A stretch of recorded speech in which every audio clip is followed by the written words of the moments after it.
6 رکورد باشگاه پرسپولیس که هیچ تیمی نداره. 1. پرسپولیس با 16 قهرمانی لیگ پر افتخارترین تیم ایرانه.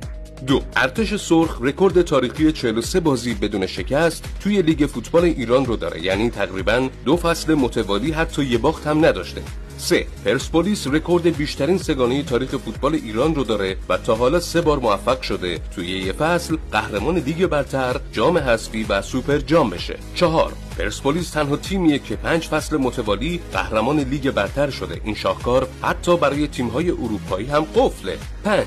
پرسپولیس بیشترین لژیونرهای تاریخ ایران رو به دنیا صادر کرده و معروف‌ترین نمونه‌هاش هم علی دایی، مهدی طارمی و مهدی مهدوی‌کیا بودن که توی سطح یک فوتبال اروپا خوش درخشیدن. 6. طبق نظرسنجی‌های AFC پرسپولیس بیشترین و وفادارترین هوادارها رو داره و به خاطر همینه که بهش میگن ارتش سرخ آسیا. حالا پرسپولیسی‌ها لایک کنید و این پستو بهتر کنید و بفرستید برای طرفدارای 6 آتیشه پرسپولیس. اگه می‌خوای هر روز اطلاعات عمومیت رو بالا ببری، هیدن مگ رو فالو کن.